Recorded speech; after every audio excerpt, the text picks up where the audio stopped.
kuna timu ya watu wa Bongo Movie wameweka kambi kule, inasema kwamba eti Jini Mkatakamba ametembelea kule, eti waigizaji wa kike hawapewi scene katika tamthilia inayotengenezwa huko mpaka watoe utamu. Kuching. Underground sisi ndo tunaanza, hatujui chochote, hatujui hili wala lile, hatujui sanaa. Ndio maana akaa anaamua kutufanyia vitendo kama vile, kwa sababu alikuwa ana kauli moja hivi, kama mfano ukimpelekea promo anakuambia siwezi kumpromote mtu ambaye sio mke wangu. Na anayeshutumiwa ni muongozaji mkubwa wa tamthilia nchini Tanzania. Hello Mr. Tuesday Kiangala. Habari yako?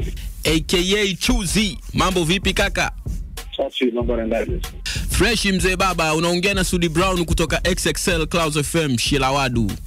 Sudi Brown ndiye. Poa, ila siku nyingi hatujaonana. Wewe mpaka atokee ndio tuweze kuonana.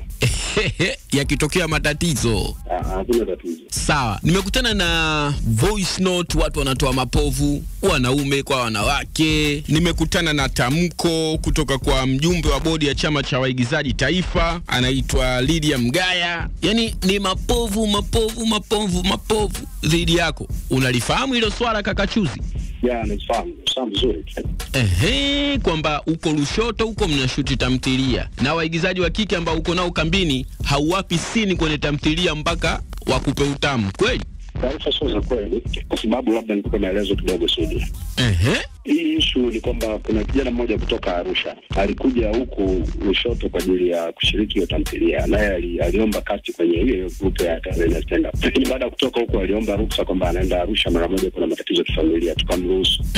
Kipindi ambacho kulikuwa na mvua nyingi, hata barabara zilikuwa zimefunikwa. Kwa hiyo alipoenda kule akachelewa kurudi, sio kwa sababu ya barabara, ila alichelewa kurudi kwa sababu zake mwenyewe anazifahamu. Aliponiambia bana, naomba nimechelewa, nikampa tena siku nyingine 3 mbele. Akaniambia bana, bado tuna naomba siku 2 mbele. Ngaba no, siwezi kuiambia sehemu husika napeleka vipindi kama vitachelewa kwa sababu fulani hayupo. Nabadilisha nafasi yako, alafu nitampanga mtu mwingine. Then ukirudi, ukipata nafasi muda wote ukirudi, nitakupa nafasi nyingine. Yeye kwake aliumia sana.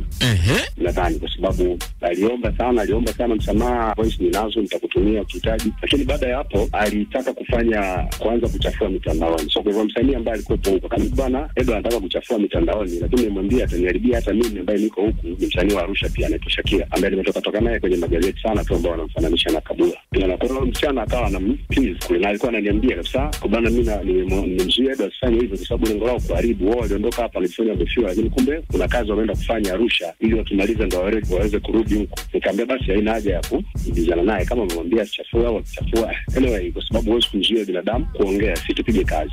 Tukaendelea kupiga kazi kwa sababu ni muda mrefu kidogo. Lakini cha kujiuliza hivi Sudi. Cha kujiuliza ni hivi, hao wasichana kutoka Arusha walitoa kasti na walianza kushuti. Je, ina maana walinipa hicho kinachelewa kwamba na inahitaji ndio niweze kumpa nafasi mtu? Kwa niliwapa nafasi na walishuti, lakini walipoondoka, walipotaka kurudi ndio nikaambia kwamba umechelewa, siwezi kuchukua, ulishuti kidogo labda sini 2-3 ndio niweze kukusubiri wewe. Kwa issue ilianzia hapo. So baada Shakila muda wake wa kurudi kule Arusha, wakati anarudi akiwa njiani alijieleza vizuri tu, hata voice zake zilieleza, jamani kule hakukuwa na tatizo juu yangu, wala hakuna msanii wa Arusha aliyefanywa kitu chochote kibaya, alieleza na voice note ninazo pia. Lakini baada ya kufika Arusha, akaanza kwenye group alikuwa anaambiwa sema kwa kama alikuwa analazimishwa. Lakini alipofika Arusha kesho yake, ina maana sasa baada ya kukaa vikao, siwezi jua kwa sababu sikuwepo huko, ndio akaweza naye kubadilika, kuanza kuongea vitu vingine. Sasa vipi kuhusiana na kina dada ambao wanalalamika kwamba uliwaomba utamu ili washirikishe kwenye tamthilia, na waliokataa ukaona wanyima msosi kwenye kambi huko Lushoto? Mama, nikakwambia hivi, ni timu ambayo imekaa baada ya kutoka huku kutaka kurudi. Hiyo yote iko imetokea nani Arusha, na wengine walipandikizwa kwa sababu ni kweli kuna baadhi nilikuwa na uhusiano naye. Kwa mfano mtu kama Monica tulikuwa hata magazeti yanaandika sana, na mtu alikuwa anaitwa Shakila pia tulikuwa na mahusiano kwa kipindi tofauti, nyakati tofauti, sio kwa wakati mmoja, nyakati tofauti. Kwa hiyo mtu anapoongelea hivyo sio mtu ambaye labda chini ya miaka, na sio kama eti labda alibakwa au nini au labda alifanywa uhuni wote, no. Tulifanya makubaliano, picha zipo ambazo sio picha chafu. Kwa mfano msichana kama Monica ambaye anatokea Moshi, tulikuwa na mahusiano. na msichana kama Shakila, tulikuwa na mahusiano ambayo yanafananishwa na Kabula. Ndio kusema ulikuwa unataka kukumbushia ili washirikishe kwenye movie au sio kutaka kuwashirikisha, ni wameshiriki na wameshoot pia. Aha, sasa hapo kaka, uone kwamba wewe kuhusiana na baadhi ya waigizaji wengine wanakuwa nahisi labda ni mpaka atoe utamu ndo ashiriki katika tamthilia? Waliocheza tamthilia ni wengi, ina maana wote mimi nitakuwa na wahitaji na wao nimetoka nao. Kwa hiyo sasa hivi naye unayetoka naye girlfriend wako naye yuko pia kwenye tamthilia au? Acha huyu ni dogo, sina girlfriend sasa hivi. Kuna watu wanatoka sehemu mbalimbali wanakuja Lushoto kuchunguza sakata la utamu na kuchikwichi huko. Umejiandaje? Ninalifurahia zaidi kwa sababu ndio utakaweza kuleta ukweli.